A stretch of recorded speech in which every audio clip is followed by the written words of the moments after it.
Hello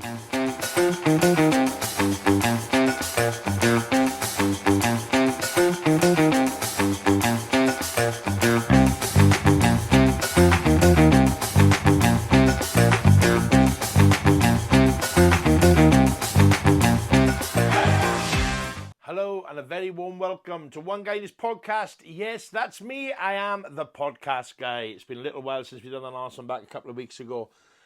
A lot of things have happened since then. I've been away. I've been to Benidorm. Today is my Benidorm special. Now, quite a few people have asked me about doing a Benidorm special. Why is it that you go to Benidorm so much? What is it that you love about Benidorm?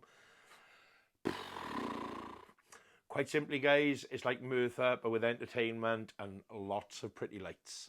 And for me, that's exactly what it is. It's rough, it's ready, it's raw.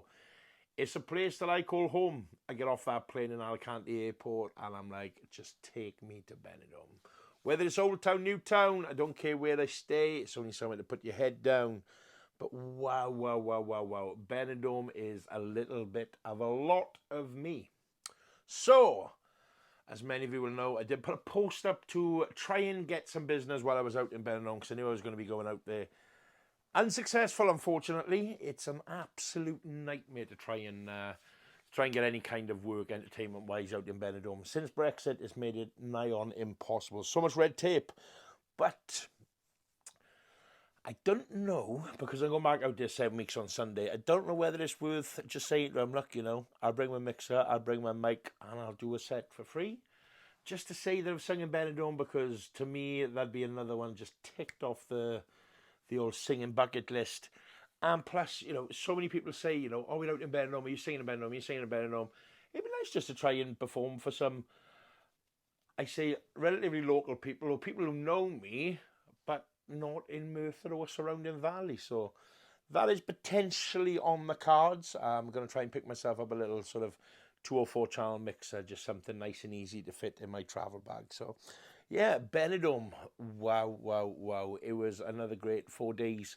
Got Sandra drunk again on the very first night, which is relatively standard. I think we've only ever been to Benidorm once and she wasn't drunk on the first night. So it was a good crack. We started off paying homage and tribute to a beautiful lady, Elizabeth Cronin.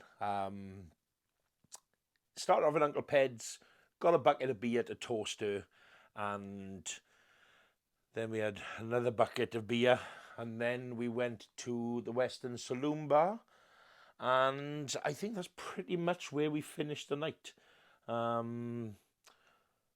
Yeah, the vodka's kicked in, the Red Bull kicked in, the Jaeger bombs finished, all and sundry. Not for me, but for Sandra, again, pretty standard for our Benidorm antics. Another great trip, guys. As I said, you know, I love the entertainment out in Benidorm. I don't, if I have a night off here, I don't tend to sort of make an effort to go and watch any other entertainers. Sometimes it's nice if you got a night off and you're not entertaining, you kind of want to stay away from that. But I love Benidorm because when you're in Benidorm, that is the thing to do. Go and see the entertainment. There's some absolutely phenomenal acts. Again, best act I saw out there this time, Beauty and the Beast. They're a duo. There's a new film with Russell Crowe, which hasn't long come out, and the guy who is on guitar and sort of accompaniment singing, his harmonies and his range is absolutely phenomenal. But he looks so much like Russell Crowe in that new film, and once I'd sort of said it was a case of every time you look at him, you couldn't not see it. But he was absolutely phenomenal. His harmonies, and the lady, the lead sort of singer of the duo with Beauty and the Beast, looks a bit like Jessie J, but with 110 rating rock chick. She is, and I think the last time we was out there back last year, I think she was pregnant. I'm not sure. I think she's had the baby now since. But it's great to see her back. That was only probably about 8 months ago. I know she was sort of heavily pregnant then. But, wow, they just go from strength to strength. We've seen them 2 or 3 times over the years. And they're just absolutely phenomenal. I didn't get a chance to see Chris Kronos or Chris Monos. He does sort of shift between the two names. He's another guy who I absolutely adore when I get to go out in Benidorm. Last time he was there, or I was there with my dad, at the end, you know, people say, oh, you know, one more song, any requests? And I heard a rendition or sort of cover that he had done of Disturbed Sound of Silence during lockdown. And I asked him to do it, and he sort of give the typical response as what I usually do. You fucking bastard, you wait until I, you know, do all these songs and then literally pick the hardest one then to do as an encore. But he absolutely smashed it right out of the park. He's always one I love to go and watch. As I said, didn't get a chance to catch him this time around. I was absolutely gutted as well. I didn't get to see Victor Andrews. For me, best Elvis that is out there. The guy's just absolutely amazing. You know, I could see why he is probably one of the most talked about or sort of biggest names on the music scene out in Benidorm. In terms of all the shows, not just in Benidorm, but actually seen, apart from seeing Ed Sheeran twice live and seeing Tom Jones like 3 or 4 times live, I would probably go as far as saying the Victor Andrews Elvis is probably the best show I have ever seen musically. And that's such a huge accolade. Victor Andrews, as I said, I'd love, I think I've seen a post the other day where he's going to be touring and I think he's going to be doing France. I'd love to see him in America on a big stage. I just think everything about him, the whole setup, the stage show, the production, I think, you know, Talk of the Coast is gotta take huge props in terms of what they do in terms of like the sound, the lighting, the videography sort of background. It's absolutely amazing. The show is so well compiled, and I was gutted. I think he was doing a show locally the day before, so I was kind of hoping he may have been on the same plane as us when we went out a week last Monday on the 19th, but wasn't to be. But as I said, we are back out 7 weeks on Sunday, so fingers crossed we might actually get to see Victor Andrews again, and Lisa as well. It's been a while. As I said, last time we saw him, well, I saw him, was back in Benidorm last end of June, sort of beginning of July time. I know my dad have seen him a couple of times. He's seen Rob D and Victor Andrews doing a few double sort of Elvis and Tom Jones shows, and he's absolutely sort of fallen in love with the both of them. And again, two of the best tribute artists that there are on the circuit at the moment. So yeah, Benidorm. We did a little bit of walking. We were in the old town, stayed in Hotel Brazil. Should have been Bristol, but not going to name any names. But Sandra booked the wrong hotel. But it was a lovely hotel, as I said. It was a bit deeper into, well, I say deeper into the old town. It wasn't actually. It was probably a bit closer to the new town than where we stayed last time, Hotel Cuco. But in terms of Bristol, it was a little bit more deeper into the old town. But we did get to go to the pet shop and see our puppies as well. So, not literally our puppies, but every time we go there, we go to the pet shop just to see the puppies. I think because we leave 4 dogs at home when we go to Benidorm, it just satisfies that little puppy itch, I suppose, that you get to see some little fur friends. But yeah, it's crazy as well. Some big transformations. Every time you go out there, there's always something changing. John and Joseph's have had a nice revamp. It looks fresh, looks bigger, looks a lot more vibrant. Insomnia.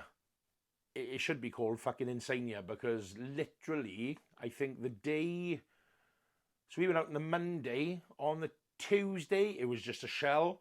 On the Wednesday, they started doing electrics. And on the Thursday night, they were fucking open. And there was people in there dancing, music pumping, lights flashing everywhere. And that's literally within 48 hours from being a shell of nothing and sort of wires hanging round to 48 hours later being open was absolutely amazing. Western Saloon Bar, still my favourite bar. It's just such a great vibe, such a great atmosphere. The entertainers really know how to sort of work the crowd, get everyone up on a dance floor, which is absolutely amazing. Hotel California, again, probably my second favourite bar out in Benidorm, guys. Hotel California, I love, it's a little bit more sort of subdued in terms of atmosphere, but it is a smaller scale to the Western Saloon Bar. But they still have, again, truly amazing entertainers. It's just, the more I think back to Benidorm now, the more I think, you know what, I'd love to be able to perform out there. And I know Lisa has said it's pretty much nigh on impossible now, obviously with Brexit and everything, to try and get out there. But it's just one of them ones where you think, you know what, there isn't really anything more I could do. And I think this is probably why I've sort of transitioned over now to doing more weddings and private functions, because I've done the pubs that I want to do. I've stayed clear of the ones that I didn't want to do, that didn't pay. But Benidorm is just a different kettle of fish. I know I probably earn more in one gig than I would for 3 or 4 out there. But it's just the thought of doing Benidorm, being out in Benidorm, being around the people, just absolutely loving life. I wouldn't so much say loving the sun. I'm not exactly a sun worshipper.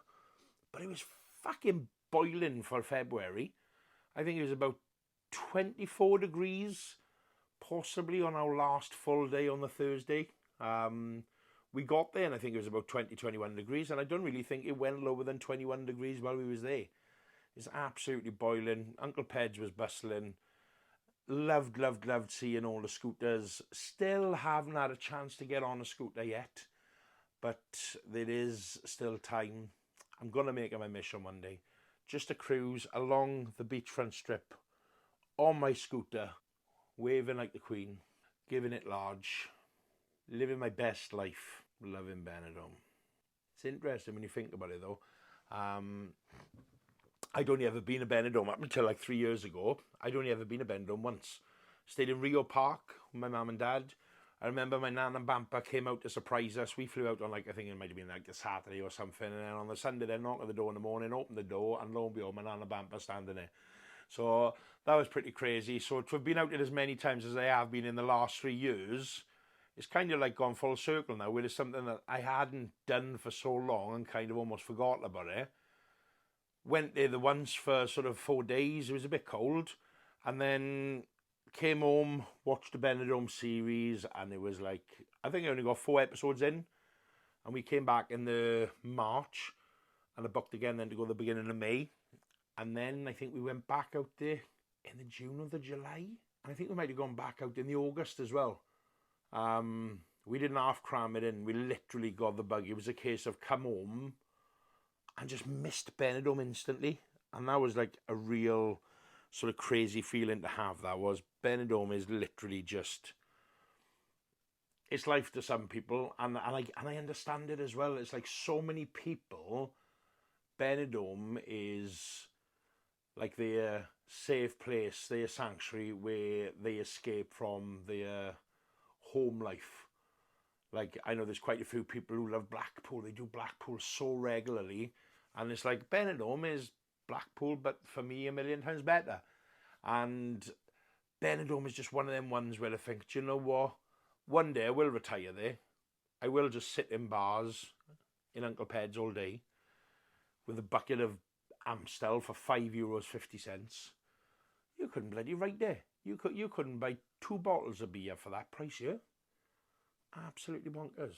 So yeah, a lot of people ask me why Benidorm. Do you know what? Why not? Benidorm is just such a fun, loving place. And it's nice as well, being back in work now. It takes the pressure off where I don't have to be out gigging every weekend. So I have a lot more freedom and flexibility where I can sort of just say, do you know what, bugger it, I'm going to go to Benidorm for 3 or 4 nights and just jump on a plane and just go. So yeah, a lot of people ask why Benidorm. Why not? COVID taught us one thing. It's time to start working to live rather than living to work. And I spent so many years doing that. And it's just nice to role reverse it now. Earn the money that I want to earn, work the dates that I want to do, and then just go to Benidorm whenever I want to go to Benidorm. So yeah, big shout out as well, guys, to my sponsor, Key Vapors, the home of Hallen, Juiced Monkey, Lost Monkey, and Miami Bar Salts. So if you are into your vaping and you fancy trying some spectacular new juices, they've got the Nick salts, and they've also got the standard liquid juices as well. Head over to, I will pop their link in the bio. Head over to their Facebook page if you want to process an order. They've got some deals that will not be beaten. They're starting to branch outside of Wales as well now, and South Wales. We've got people who actually come from over the bridge over in Bristol as well, just for the product. So it speaks volumes for the quality and the value that they provide. So that's Key Vapors. Head on over to Facebook, give them a follow, and they've also got a new channel which I'll be a part of very soon, Key Vapors TV. Don't miss out. Thank you very much, guys. I've been the podcast guy. It's been an absolute pleasure. You take care. Catch you soon.